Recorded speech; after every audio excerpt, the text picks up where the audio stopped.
찬송은 너무 위로의 찬송인 것 같습니다. 우리가 힘들 때 우리를 위해서 기도하시는 우리 주변의 성도님들도 있겠지만 또 무엇보다 보혜사 성령님과 더 동일한 보혜사이신 우리 주님께서 우리를 위해서 기도하고 계신 줄 압니다. 그것이 여러분 모두에게 위로와 소망이 되시기를 다시 한번 축복을 드립니다. 오늘 주일 예배상으로는 민수기 말씀을 마지막으로 살펴보려 합니다. 혹 보충할 것이 간혹 있으면은 새벽 기도를 통해 짧게 살펴보고, 오늘 주일 예배상으로는 민수기 말씀을 마지막으로 살펴보려 하는데, 이스라엘에게만 있었던 한 가지 독특한 사회 제도를, 물론 사회 제도지만 이게 그 사회가 영적으로 또 지금 교회와 같은 곳이니까요, 신정국가였으니까 그 영적인 공동체에 주어진 독특한 한 제도를 살펴보려고 합니다.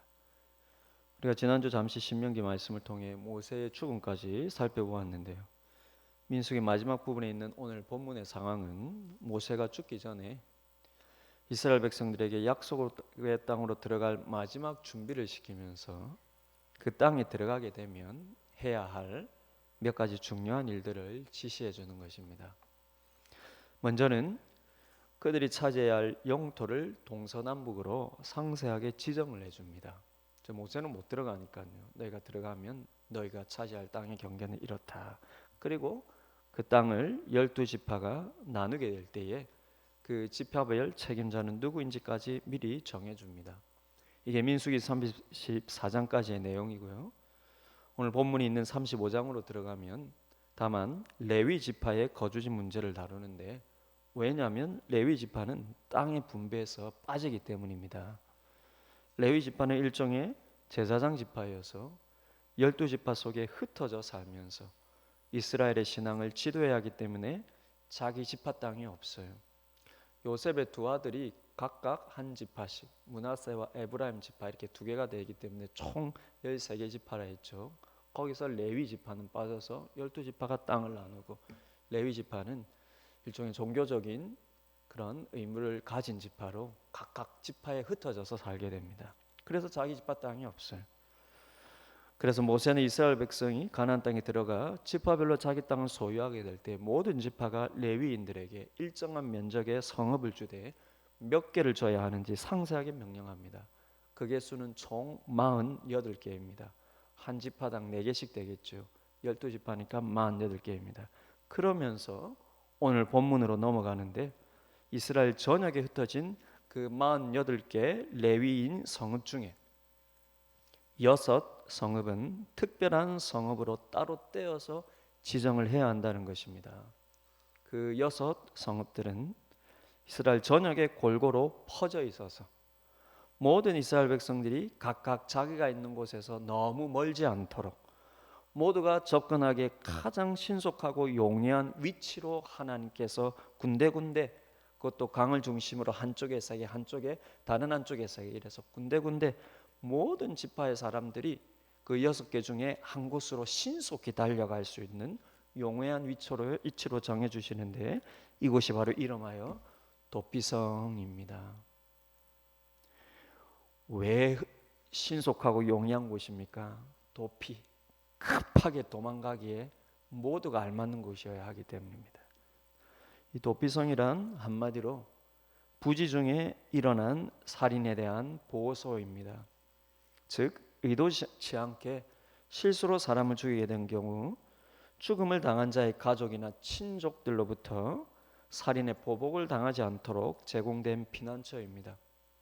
왜 이런 것이 필요했냐면, 사람의 목숨을 빼앗은 자는 반드시 자기 목숨으로 대갚아야 하는 것이 율법이기 때문입니다. 물론 여러분, 구약의 이스라엘이 항상 이것을 문자 그대로 시행했는지는 미지수입니다. 사람을 죽이면 그 생명의 피값으로 자기 생명을 내놔야 한다는 이 율법이 그대로 지켜졌는지는 미지수입니다. 왜냐하면 적어도 다윗의 경우만 놓고 보아도 우리아를 죽인 대가로 자신의 피를 흘리지는 않았기 때문입니다. 그럼에도 불구하고 하나님께서 다윗의 목숨 대신 그 살인의 원인이었던 바세바와의 사이에서 난 아들의 목숨을 데려가신 것을 보면 성경은 일관되게 살인에 대한 형벌을 단호하게 표현하고 있습니다.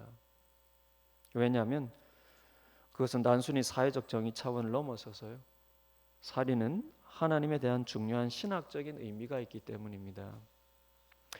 창세기 9장을 보시면요, 홍수 심판 후에 방주에서 나온 노아에게 하나님께서 동물을 먹도록 처음으로 허용을 하시면서 다만 피채 먹지는 말라 하시죠. 왜냐하면 피는 생명의 근원이요, 그 생명은 하나님으로부터 나온 것이기 때문입니다. 따라서 피채 먹는다는 것은 생명에 대한 멸시요, 이는 곧 그 생명의 주인이신 하나님에 대한 도전이 되는 것이기 때문입니다.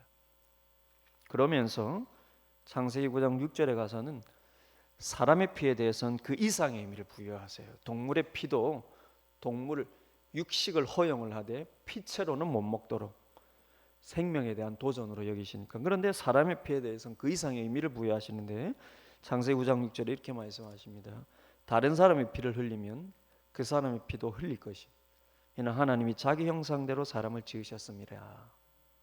즉 살인이란 그 생명의 주인이신 하나님에 대한 도전을 넘어서서 아예 하나님의 형상을 죽이는 것이요, 이는 일종의 하나님 그분을 죽이는 범죄와도 같다는 것입니다.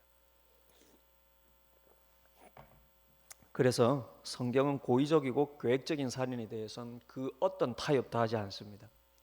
오늘 본문 31절을 보시면 고의로 살인죄를 범한 살인자는 생명의 속전을 받지 말고 반드시 죽일 것이며, 그러면 당시 고대 국가들은 살인을 해도 돈으로 해결할 수 있었어요. 오늘날도 마찬가지죠. 유전무죄, 무전유죄지 않습니까? 돈이 있으면 시대를 막론하고 살인을 해도 벌을 받지 않을 수 있는 게 타락한 세상의 모습이죠. 하지만 이스라엘 백성들은 살인에 대해서만큼은 절대 돈으로 합의를 해서는 안 됩니다. 반드시 살인자의 피로 대갚아야 합니다. 방금 말씀드린 대로 그것은 사람에 대한 범죄가 아니라 하나님에 대한 범죄이기 때문이에요. 그래서 출애굽기 21장 14절을 보시면 하나님께서 뭐라 말씀하시냐면 심지어 살인자가 성소의 제단으로 피할지라도, 그러면 성소의 제도는 가장 분명한 도피처예요.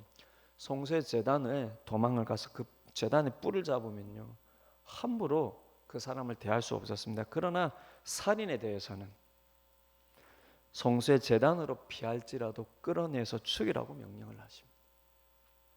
그런 이런 면에서 보면 오늘 본문 33절에서 하나님께서 이런 이상한 개념으로 결론을 내리시는 것이 비로소 이해가 됩니다. 33절에 너희는 너희가 거주하는 땅을 더럽히지 말라. 피는 땅을 더럽히나니 피 흘림을 받은 땅은 그 피를 흘리게 한 자의 피가 아니면 속함을 받을 수 없느니라. 살인의 피가 땅을 더럽히는데 그 땅을 다시 깨끗게 하려면 그 살인자의 피가 있어야 한다는 거죠. 여러분, 이것은 토질의 오염을 말하는 게 아니라 피를 흘리면 그 땅이 더러워진다, 토질이 오염이 된다, 이걸 말하는 게 아니라 하나님께서 통치하시는 곳의 공의를 말하는 것입니다. 그분의 통치 속에 있는 백성은 그분의 형상을 지닌 존재이기 때문에 누구라도 억울하게 그 생명을 빼앗겨서는 안 된다는 것이죠. 그것이 그분이 다스리시는 곳의 최소한의 공의라는 것입니다. 너희가 들어갈 땅에 함부로 피 흘림이 없도록 하라는 것입니다. 그런데 문제는 고의가 아니라 실수로 그리고 우연히 다른 사람의 피를 흘리게 한 경우입니다. 오늘 본문 22절과 23절을 보시면 다른 경우에요. 악의가 없이 우연히 사람을 밀치거나 기회를 엿봄이 없이 무엇을 던지거나 보지 못하고 사람을 죽일 만한 돌을 던져서 죽였을 때에 이는 악의도 없고 헤아려 하는 것도 아닌즉. 그럼 그렇게 말씀합니다. 이런 경우는 어떻게 해야 하는가? 다음 24절을 보시면요, 24절에 회중이 친자와 피를 보복하는 자 간에 이 규례대로 판결하여. 즉 이런 경우 그 판결은 피해자도 가해자도 아닌 회중이 분별하여서 실수로 사람을 죽인 자가 보복을 당하지 않도록 그를 도피성으로 보내라는 것입니다. 만약에 가해자가 도피성을 빠져나와서 보복을 당한다면 그것은 그의 책임입니다.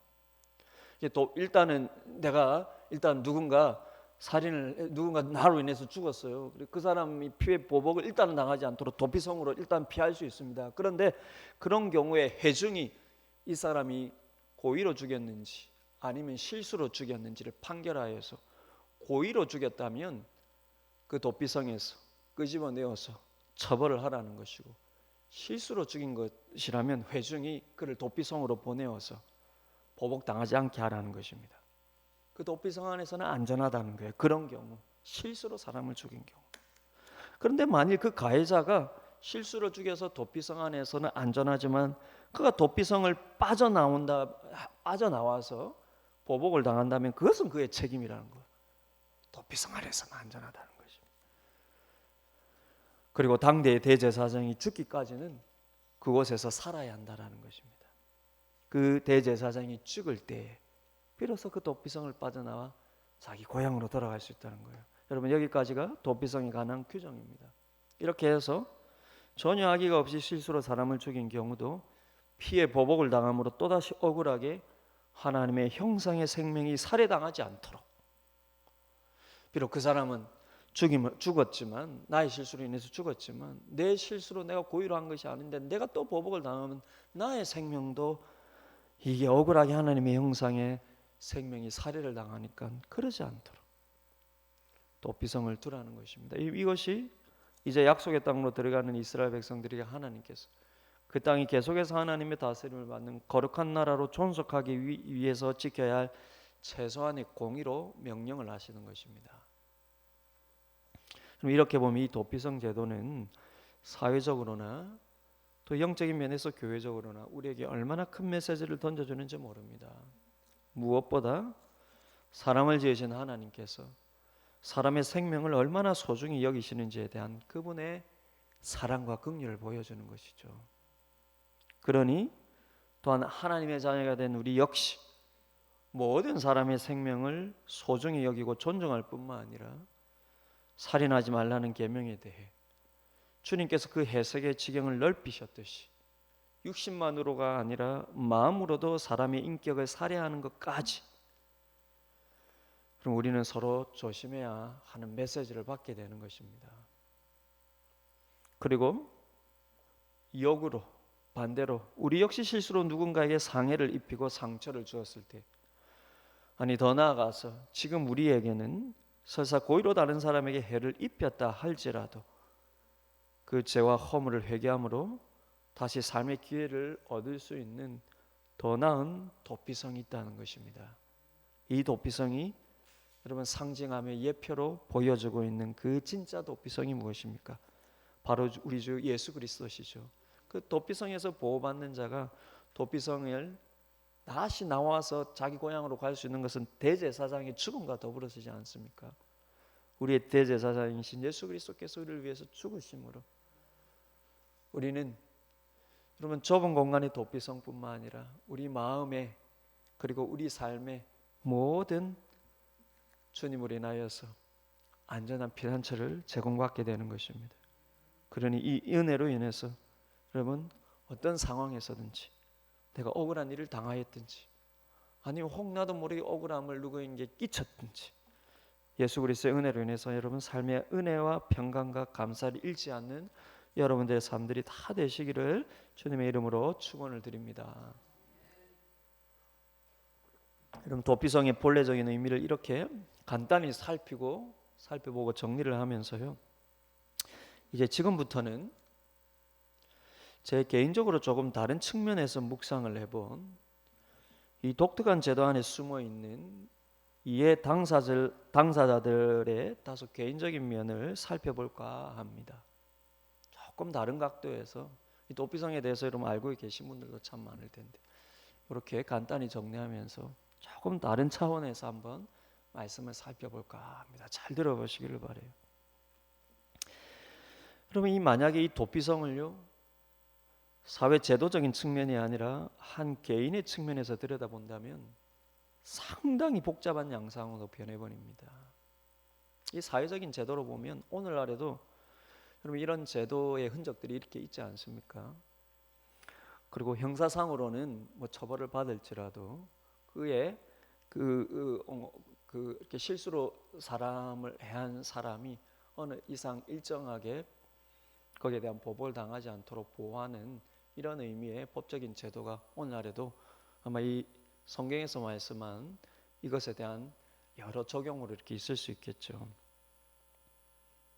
근데 개인적인 측면에서 들어보면 상당히 복잡해집니다. 이 무슨 말이냐면, 여러분 만약에 이 도피성으로 피해야 하는 부지 중의 사망 사건이 실제 일어났다고 한번 쳐보십시다. 예를 들면 아주 친절하게도 모세는 신명기 19장 5절에서요. 신명기 19장에서도 이 도피성에 관한 말씀이 있는데, 이 신명기 19장 5절에 보면 그 예까지 들어줍니다. 도피성으로 피해서 목숨을 살 수 있는 경우는 이런 경우야 하면서 뭐라고 얘기하냐면, 가령 사람이 그 이웃과 함께 벌목하러 살림에 들어가서 손에 도끼를 들고 벌목하려고 찍을 때에 도끼가 자루에서 빠져 그의 이웃을 맞춰 그를 죽게 함과 같은 것이라. 벌목하러 갔다가 도끼가 빠졌는데 재수없게 함께 벌목하러 온 옆 사람이 맞아 죽었어요. 그런 경우라면 고의가 아니니 도피성으로 피할 수 있다는 것이죠. 근데 무엇이 복잡한 양상이냐면, 거기서 형사적인 문제는 종결될지 몰라도 개인의 내적인 문제는 끝나는 것이 아니라는 것이죠.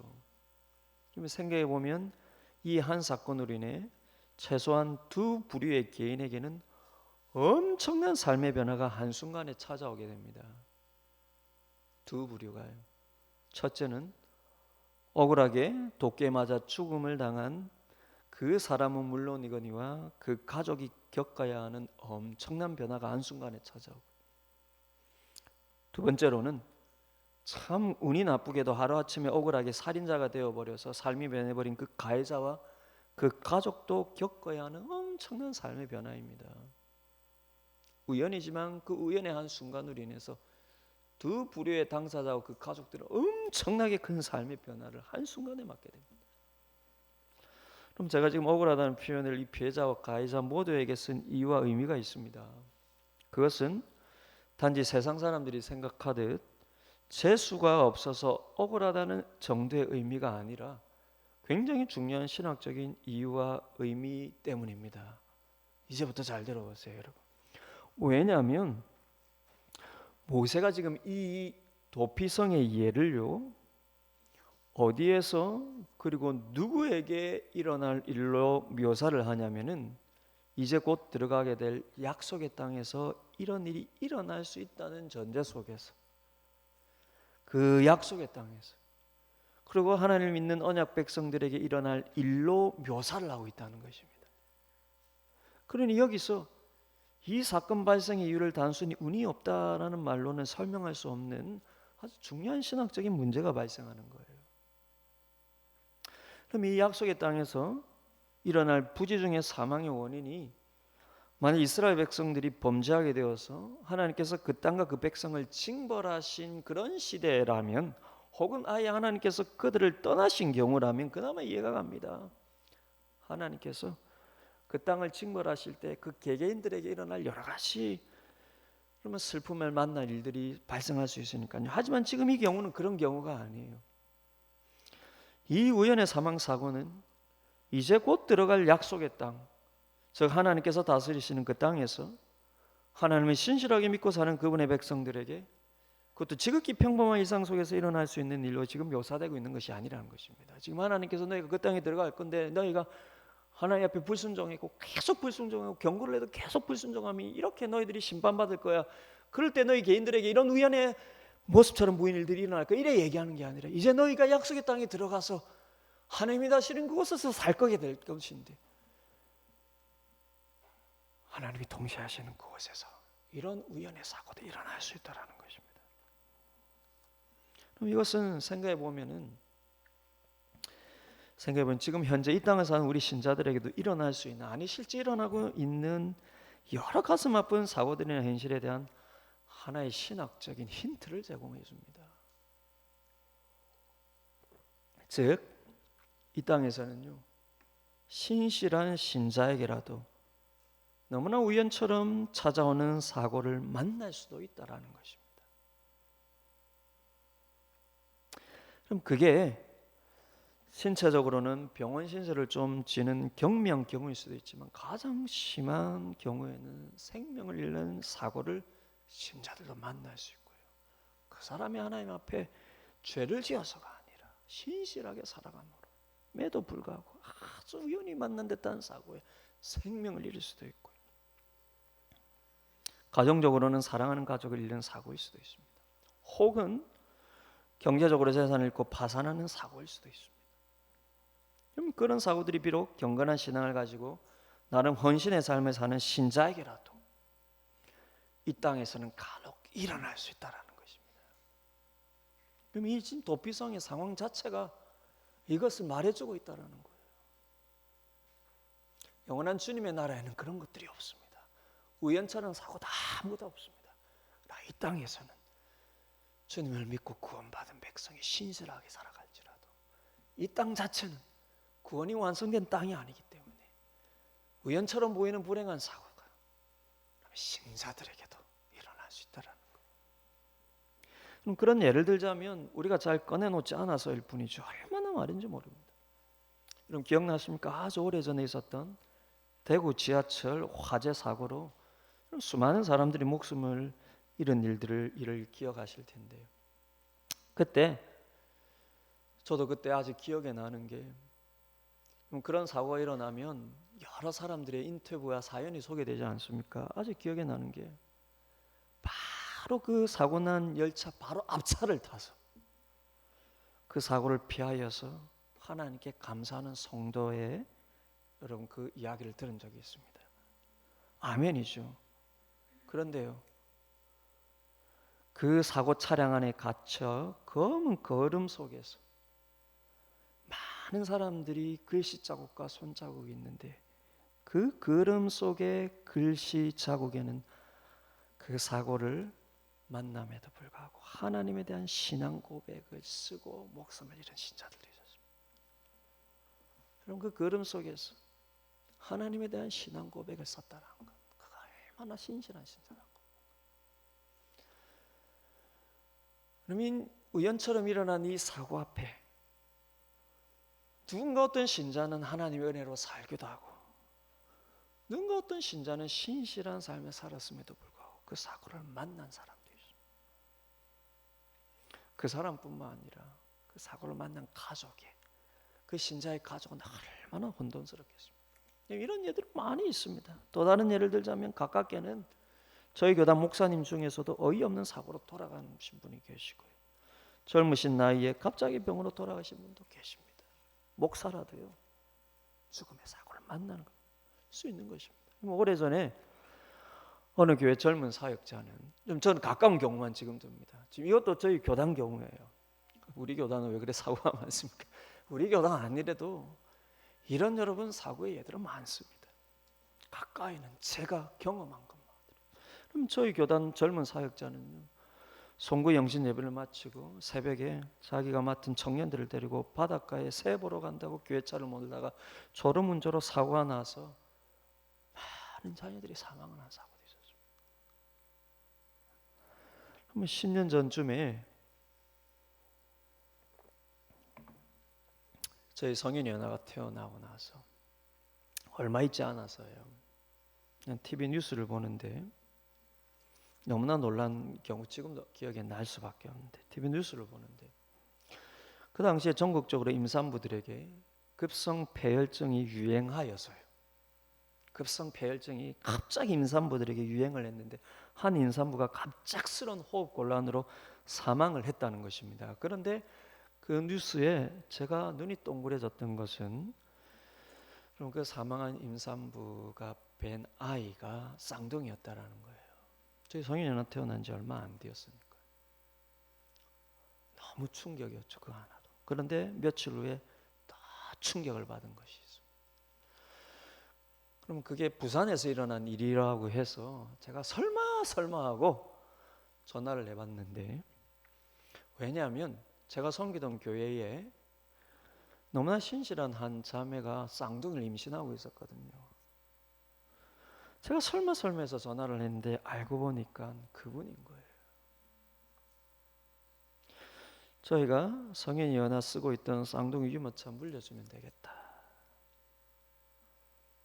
그리고 어려운 가운데서도 유학하던 저희를 그래도 기도하며 돕던 그런 신실한 분이었는데 너무 큰 충격을 받았습니다.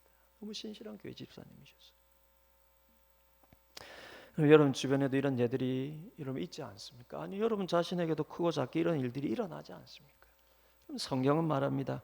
신자가 받는 축복이 말할 수 없이 크지만 동시에 이 땅에선 경건한 신자라도 부지중의 사고를 만날 수 있다는 것입니다. 그렇다면 여러분 하나님을 신실하게 믿고 헌신하는 신자에게 일어나는 이런 부지중의 사고를 어떻게 운이 없거나 우연이라고 말할 수 있겠습니까?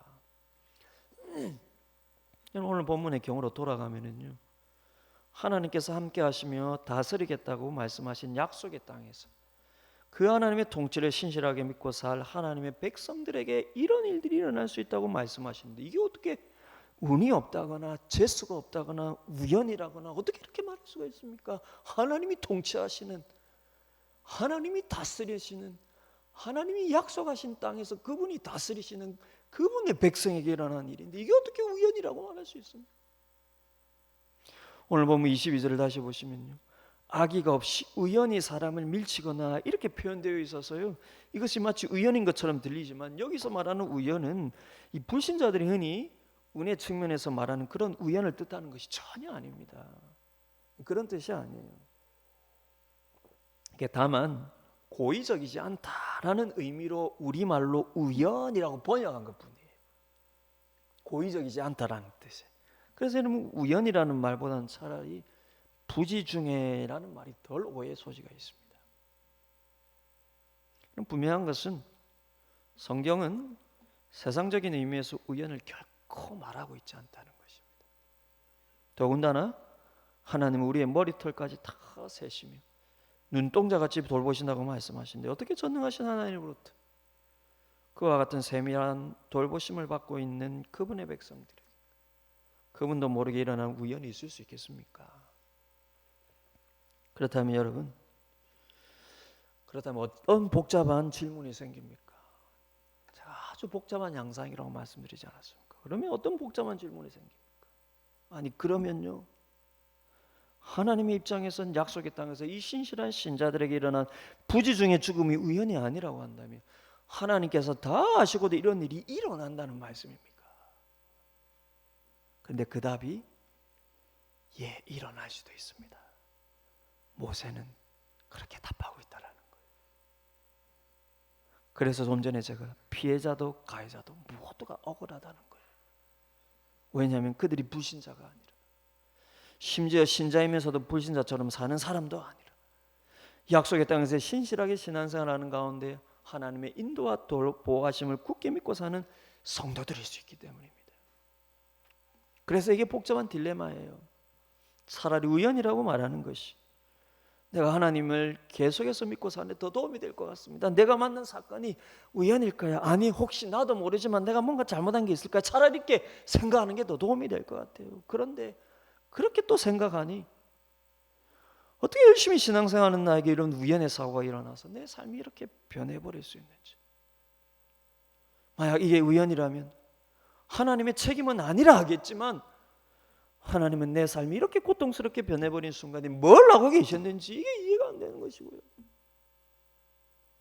반대로 이게 우연이 아니어서 하나님이 다 아신 가운데 일어난 하나님의 책임이라고 한다면 내가 지금까지 나름 신실하게 신앙생활했던 것은 도대체 무엇인지, 그럼 이런 고통의 삶을 당하지 않은 다른 성도들은 나보다 더 신앙생활을 잘해서 나만 이런 삶으로 변해버린 건지 도저히 받아들일 수 없는 신앙적인 고민에 부딪히게 된다는 거죠. 이런 표정을 보니까 제가 너무나 진지하게 만들어버린 거예요. 이 딜레마지 않습니까? 이 도피성을 말하는 상황 자체가요. 근데 여러분 이 신학적인 딜레마에 하나님께서는 뭐라고 답했느냐? 이게 결코 하나님도 모르게 일어나는 우연이 아니라고 답하시는 것입니다. 어떤 면에서 말하자면 오히려 하나님의 책임하에서 일어난 필연이라는 것입니다. 우리 입장에서는 그 우연의 살인이에요.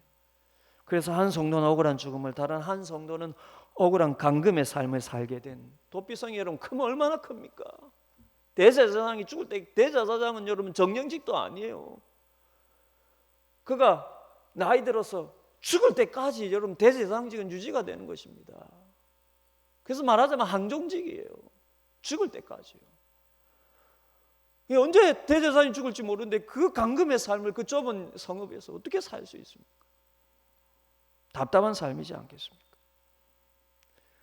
억울하게 죽임당한 성도도, 죽음을 당한 성도도 억울하지만 다른 성도는, 한 성도는 억울한 감금의 삶을 살게 된 이 기가 막힌 삶의 변화가 우리의 입장에서는 우연이지만 하나님 입장에서는 우연이 아니라고 말씀하시는 것입니다. 그러면 이게 제 말도 아니고 제 해석도 아니에요. 하나님께서 하신 말씀입니다. 이게 도피성을 묵상하면서 제 마음의 눈을 뗄 수가 없었던, 저도 너무나 혼란스러웠던 부분입니다. 이게 제 말이 아니라, 제 해석이 아니라 하나님의 말씀이에요. 설교가 하반부를 가는데 목사님 더 복잡하게 하십니다. 그럼 출애굽기 21장을 한번 펴보시면 좋겠네요. 출애굽기 21장 12절과 13절인데요.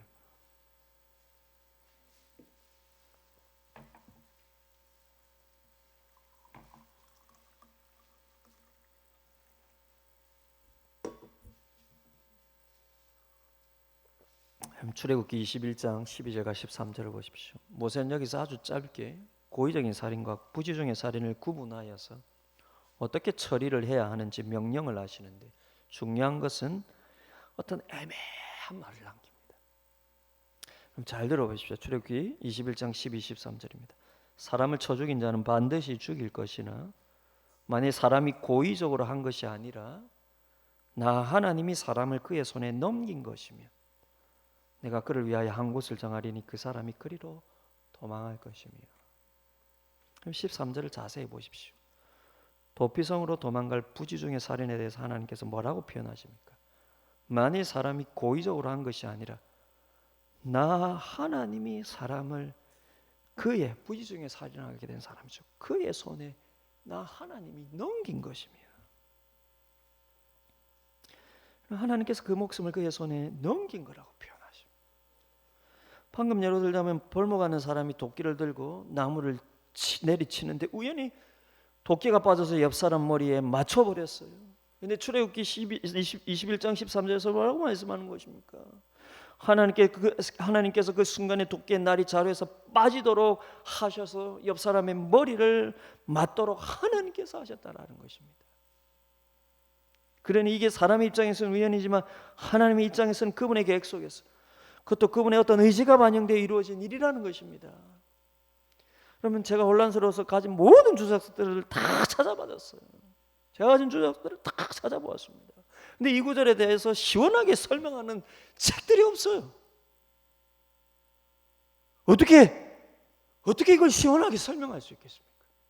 하나님이 일부러 그렇게 도끼를 빼가지고 하나님께서 그 사람을 다 쳤다 이렇게 말할 수 있는 것도 아니고, 그렇다고 하나님 우연이라고 말할 수 있는 것도 아니고, 그렇지만 하나님이 그 사람의 손에 넘겼다라고 이 말을 어떻게 해석할 수 있습니까? 제가 다 찾아봐도 이 구절에 대한 명확한 답이 없어요. 그래서 우리 쪽에, 여러분 한국의 이 큰 교단들, 대부분의 건전한 교단들 쪽에 전통적인 신학자 중에 가장 권위 있는 신학자로 알려진 분이 헤르만 바빙크라는 분이 있습니다. 이 헤르만 바빙크라는 분이 남긴 이 교리서를 제가 한번 찾아봤어요. 이름이 개혁교의학이라는 교리서인데, 그리고 이 한 구절에 대한 주석은 없지만 그는 이 구절을 포함하여서 너무 분명하게 설명을 하는데, 교리서니까요, 민수기에 대한 주석서가 아니라 전체 기독교 교리서니까요, 제가 성경 구절에 대한 색인을 찾아가지고 다 찾아보았습니다. 근데 이 구절을 포함하여 이 바빙크는 너무나 분명하게 설명하는데 그 교리의 파트가 어디냐면 섭리라는 파트에서 설명을 하는 거예요. 즉 이게 하나님의 섭리라는 것입니다. 바윙크는 말합니다. 하나님의 섭리는 단지 특별한 사건들과 기적들 가운데서만 나타나는 것이 아니라 일상생활의 평범한 사건들 가운데서도 동일하게 나타난다는 것입니다. 그런데 그 평범한 일상의 사건들 속에는 성도의 슬픔과 죽음도 포함이 된다는 거예요. 그는 섭리론에서 설명하기를 기독교가 그리스 철학의 영향을 받아서 섭리의 의미를 미리 내다본다, 미리 안다라는 뜻의 예지의 의미로 이해하려는 경향이 생겼을 뿐이라는 겁니다. 그러나 기독교 신앙은 하나님의 섭리를 공허한 예지로, 이해 불가한 예지로 이해하지 않고 하나님이 단지 모든 것을 미리 알 뿐만 아니라 또한 미리 결정하고 제정했다는 것도 고백한다라는 것입니다. 우리의 주제로 돌아오면요, 성도에게 일어나는 모든 일은 심지어 우연처럼 보이는 갑작스러운 사망 사고일지라도 단지 하나님께서 미리 아신 예지의 결과가 아니라 하나님의 의지가 반영된 섭리의 결과라는 것입니다. 그럼 그러고 보면 좀 잘 들어보시기 바랍니다. 그러고 보면 우리는 성경을 보면서 이 세상을 보존하시고 다스리시는 하나님의 섭리에 대해서 실은 많은 의문을 가지고 있습니다. 꺼내놓지 않았을 뿐이죠. 성경을 보면서 이 세상을 다스리신다는 하나님에 대하여서 성경 이야기를 보면서 많은 의문을 가집니다. 여러분도 다 가지고 있는 의미예요. 아담이 타락할 때 하나님께서 무엇을 하셨습니까? 그토록 신실했던 아벨이 살해를 당할 때 하나님은 어디에 계셨습니까? 심지어 가룟 유다가 예수님을 팔 것을 아시고도 주님은 왜 그를 제자로 부르셨습니까? 그리고 하나님은 왜 그의 죄를 막지 않으셨습니까?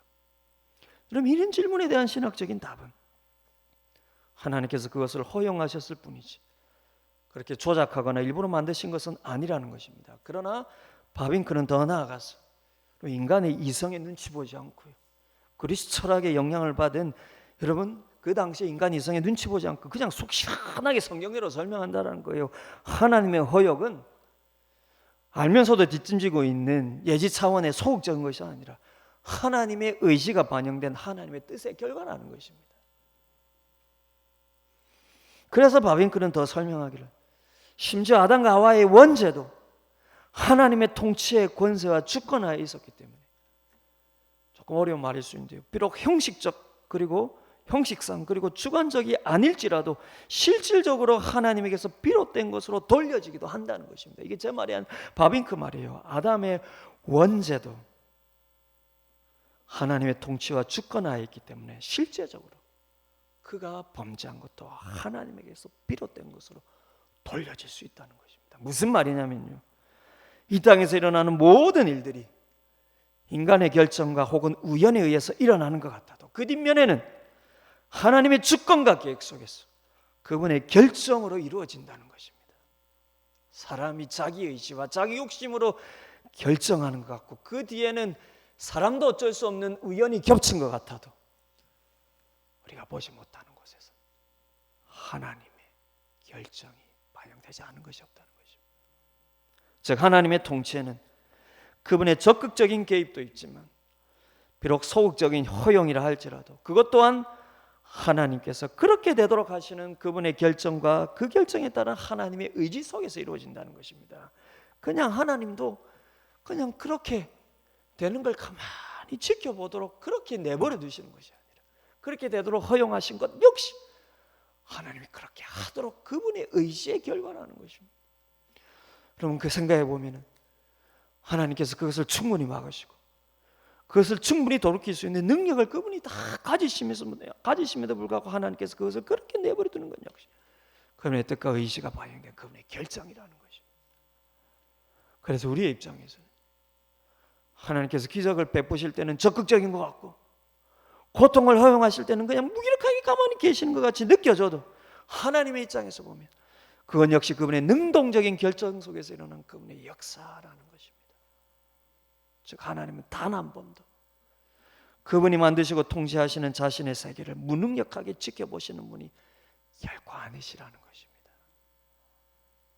뿐만 아니라 그분이 돌보시고 인도하시는 그분의 백성의 삶에 대해서는 더더욱 단 한 번도 무기력하게 쳐다만 보시는 분이 아니시라는 것입니다. 지금 여러분 코로나 바이러스가 일어난 것도 우연히 어느 한 곳에서 인간의 어떤 욕심과 잘못으로 어느 곳인지 모르겠지만 우연히 어느 한 곳에서 일어난 것처럼 보이고 그로 인한 전 세계가 고통당하고 그 속에서는 왜 신실한 신자도 코로나 걸려서 죽은 신자가 왜 없겠습니까? 그러나 그 모든 것도 하나님의 뜻과 의지가 반영되지 않은 것은 하나도 없다는 것입니다. 그러고 보면 우리는 놀랍게도 하나님이 말씀해서 주님이 오실 마지막 날에 대한 예언 속에서 일어난 일들이 다 일어나고 있는 것을 보지 않습니까? 우연처럼 일어나는 것 같아도 결국은 성경대로 되어가는 것을 보면 그 우연 뒤에는 하나님의 의지가 뜻이 반영된 하나님의 역사가 있다는 것입니다.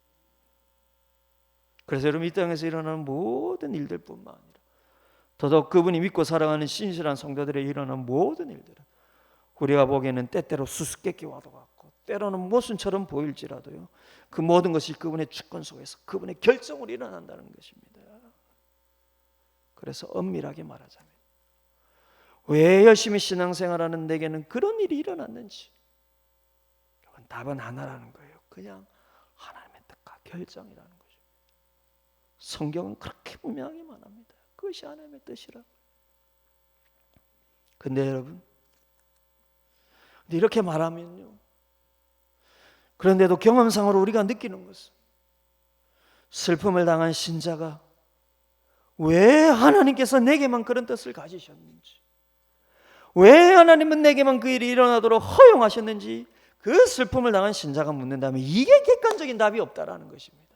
성령이 아무리 여러분 이 답을 해도 이 슬픔을 당한 신자의 마음속에 이건 객관적인 답이 되지를 못한다는 거예요. 성경은 거기에 대해서까지는 객관적인 답을 주지 않습니다. 왜 내 도끼만 빠졌는지, 왜 그 도끼에 하필 내가 맞아야 했는지, 왜 그 성도는 앞열차에 타서 살고 왜 내 자식은 그 열차에 타서 죽었는지, 왜 쌍둥이를 임신한 내 아내는 괜찮고 같은 쌍둥이 임신한 그 입사님은 폐혈증에 걸려서 아이도 산모도 모두 죽어야 했는지, 왜 졸음 운전하는 내 차는 무사하고 그 목사님의 차는 사고가 났는지, 여러분 이렇게 물으면 이 모든 게 슬픔을 당한 그 신자에게는 답이 없다라는 것입니다. 여러분 교리적으로는 하나님의 섭리, 하나님의 주권이라고 말할 수 있지만 그 사고를 당하고 그 슬픔을 당한 성도의 입장에서 보면 이게 하나도 객관적인 답을 찾을 수가 없다는 것입니다. 그럼 어느 누구라도 누구보다 신실하게 살았던 그 성도가 당한 고통에 대한 답을 어떤 신학적인 설명으로도 어떤 신앙적인 경험으로도 사람은 줄 수가 없어요. 우리가 줄 수 있는 모든 답은 한계가 있습니다. 그래 다 알겠는데, 머리로는 다 알겠는데 왜 나에게만, 왜 하필 하나님께서 나에게만 그러셨습니까? 라고 답을 하는 그 성도에게 되묻는다면 사람은 아무도 그에게 그 심령이 납득할 답을 줄 수가 없습니다. 여러분 그렇지 않습니까? 깊은 슬픔에 탄식할 때요, 누가 답을 줄 수가 있습니까? 그 마음에 누가 답을 줄 수가 있습니까? 그 사람이 말하는 답이 성경적으로 하나도 틀리지 않고 그 사람의 경험상으로 하나도 틀리지 않고 그걸 몰라서가 답이 아니라가 아니라요. 그 슬픔 속에 있으면 그 답이 머리로는 알아도 마음으로는 받아들여지지가 않는 것입니다. 그러나 여러분 그 답은 오직 하나님이 그 사람에게만 줄 수 있는 거예요. 신학적으로가 아니라요, 교리적으로 그 사람의 경험적으로가 아니라 하나님만이 그 심령에 줄 수 있는 답이에요. 오직 하나님만이에요. 근데 놀라운 것은 그 하나님의 답이라는 건 역시 변함없이 똑같다라는 것입니다. 그냥 그게 내 뜻이고 내 결정이라는 거예요. 그게 내 주권이고 삶에 대한 내 권리라는 것입니다. 그런데 여러분, 이게 교리적으로가 아니라 슬픔을 당한 성도의 심령에 꽂히면요, 교리적으로가 아니라 이게 슬픔을 당한 성도의 심령에 꽂히면 이게 그 순간의 삶이 고통의 상황으로 변한 성도의 심령이 진정으로 여러분 이해가 되는 때가 오면 희한하게 이것만큼 가장 분명하고도 가장 큰 위로의 답이 없다는 것입니다. 하나님이 이래서 이렇게 하셨을 거야, 하나님이 이러기 위해서 이렇게 하셨을 거야, 아닙니다. 그냥 하나님의 뜻이라는 거예요. 내 말도 안 되는 이게 그 사람의 심령에 성령께서 들려주시는 음성이 되면 이것만큼 위로의 답이 없다는 것입니다. 하나님, 내 미래가 어떻게 될 거, 하나님 그 속에서 미리 마치 액땜하듯이 이렇게 해서 내 미래를 좋게 해주실 것이죠. 여러분, 이게 아니라 네 삶에 대한 주권이 내게 있다라는 여러분 이 답이, 너의 주인은 나라는 이 답이요, 이게 심령에 들리면 이것만큼 위로가 없고요, 내 남은 삶에 대한 답이 없다라는 거죠.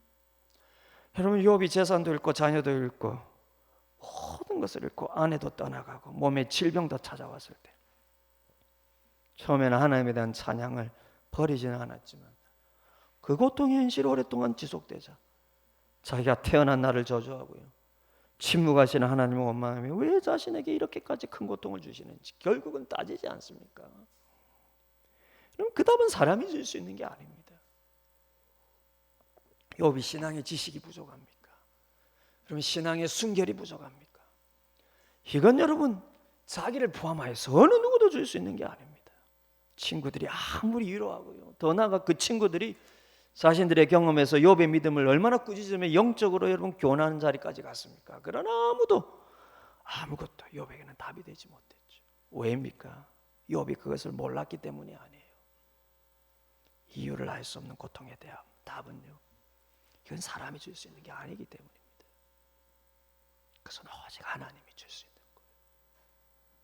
그런데 여러분, 근데 그 끝에 하나님께서 욥에게 주시는 답이 무엇이었습니까?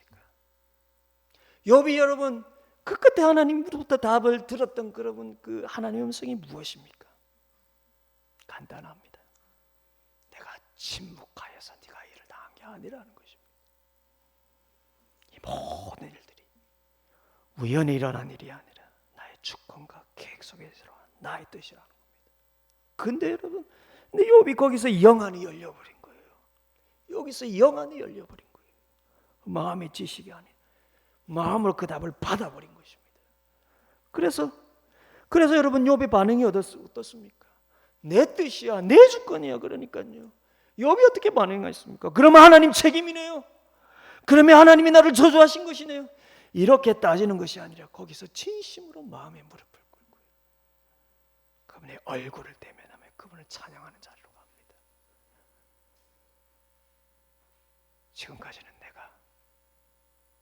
지금까지는 내가 머리로만 하나님을 알았는데 이제는 주님을 대면하여 봅니다. 이게 세상이 이해할 수 없는 신자의 참된 신앙입니다. 그분이 택하신 성도들은요, 희한하게 모순된 현실에서 그분의 살아계심을 더 분명하게 느끼고요, 그분의 얼굴을 대하는 것입니다. 왜인지 저는 모르겠어요. 그럼 그 깊이를 제가 어떻게 신학적으로 풀겠습니까? 다만 작지만 저의 경험 속에서 일어난 것으로 말씀드린다면,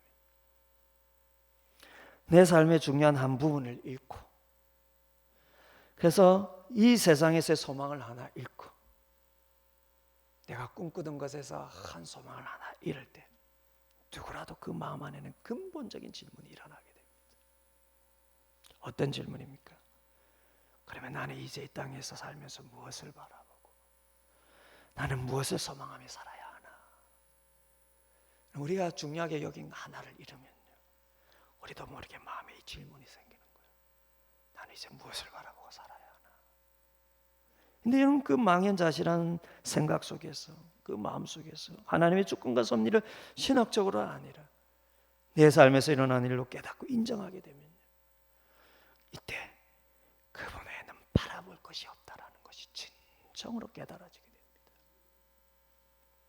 단 하나를 잃었을 뿐인데요. 생각해보면 그 하나 외에 참 많은 것이 있는데요. 그 하나가 내 마음속에 너무나 중요하게 여겨져서 마치 모든 것을 잃은 것처럼 그렇게 여러분 허탄해하며 힘들어하며 슬퍼할 때요, 하나님께서 나에게 무엇을 묻습니까?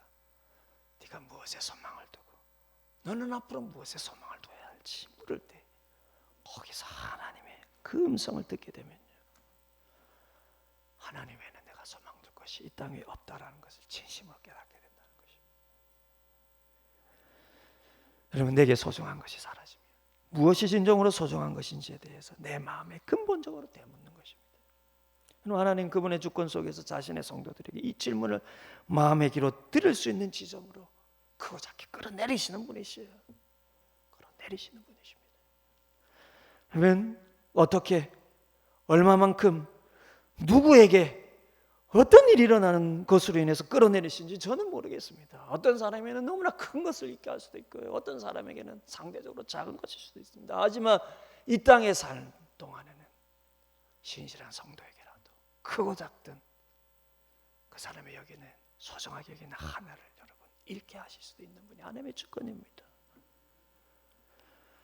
하지만 여튼 그때 사람은 줄 수 없지만 하나님께서 그분의 주권에 대한 인정을 그 사람 마음속에 하게 하시면 바로 그때 내가 무엇에 소망을 두고 살고 있는지, 나는 내 삶을 무엇을 바라보며 살고 있는지, 이 근본적인 질문을 하게 된다는 것입니다. 사실은 하나님이 침묵하시는 것 같아도요, 그 마치 시련에 빠진 우리에게 그 질문을 던지고 계시는 것이죠. 그때 우리로 하여금 하나님 외에 소망이 없다는 걸 깨닫게 하시는 것입니다. 여러분, 우리의 삶에서 일어나는 모든 가정이 돌이켜보면 성화의 가정입니다. 성화는 엄밀한 의미에서 우리 스스로가 만들 수 있는 것이 아닙니다. 우리는 그럴 능력도 없습니다. 우리가 보이지 않는 예수 그리스도를 어떻게 사랑하고, 보이지 않는 그분께 어떻게 우리의 삶을 맡기고, 보이지 않는 그분이 다시 오실 것을, 그 약속을 어떻게 붙들고 내 인생을 맡길 수 있습니까? 그런데 그분이 우리를 그렇게 만드시는 것입니다. 그분의 주권 속에서 우리에게 일어나는 모든 일들을 통하여서 그 일이 우리의 삶의 형편과 모습을 완전히 바꾸지만, 여러분, 그 한순간의 슬픔이 우리의 겉으로 보기 인생을 완전히 바꾸는 것 같지만, 그만큼 하나님께서 우리의 심령이 진심으로 그분을 향하도록 만드시고요, 그 순간에는 말할 수 없이 고통스러워도 하나님의 주권과 섭리를 내 마음속에서 인정하는 이 마음이 열리면요, 주님께서 말씀하신 세상에 줄 수 없는 평안이라는 게 무엇인지 거기서부터 느껴지는 것입니다. 사랑하는 성도 여러분, 도피성의 피해자도 가해자도 모두 오랜 세월 동안 그 상처 속에서 하나님의 주권과 섭리를 인정해가는 시간을 보내야 하는 것입니다. 그럼 그게 성화의 과정이지 않습니까? 참 상징적이게도 아까도 말씀드렸듯이, 그럼 언제까지 그런 시간을 보내야 하냐면 대제사장이 죽을 때까지 그래 보내야 합니다. 그럼 가해자도 다시 고향으로 돌아가려면요, 대제사장이 죽을 때까지 기다려야 합니다. 피해자도요, 가해자도. 그러면 이웃을 대하는, 그럼 그 도끼를 같이 나무를 벌목하러 갔다라는 것은 이웃이지 않습니까? 그러면 가해자가 도피성에 피해서도 가해자의 가족과 여러분 피해자의 가족은 같이 살아야 하는 것이에요. 그런데 언제까지 기다려야 합니까? 대제사장이 죽기까지 기다려야 하는 것입니다. 여러분, 이 대제사장이 우리는 누구인지를 알고, 그 대제사장이신 우리 주 예수 그리스도께서 이미 우리를 위해서 죽으시고 부활하셨습니다. 그러니 여러분, 우리는 어떤 일을 만나든지 그것이 우연처럼 보이는 일이라 할지라도 그 일로 인하여서 우리의 삶이 한순간에 다 바뀐 것 같고 내 인생은 끝난 것처럼 그렇게 보일지라도요, 우리의 대제사장이 우리의 도피성이신 예수 그리스도 안에서 우리의 삶의 주권이 하나님께 있다는 것을 진심으로 깨닫게 될 때, 앞으로 남은 내 삶이 암울하게 보이는 것이 아니라요, 내가 누구를 위해서 살며 무엇을 위해서 살아야 되는지에 대해서 참되게 신앙이 열리게 되고요, 그러면 새로운 삶이 시작이 되는 것입니다.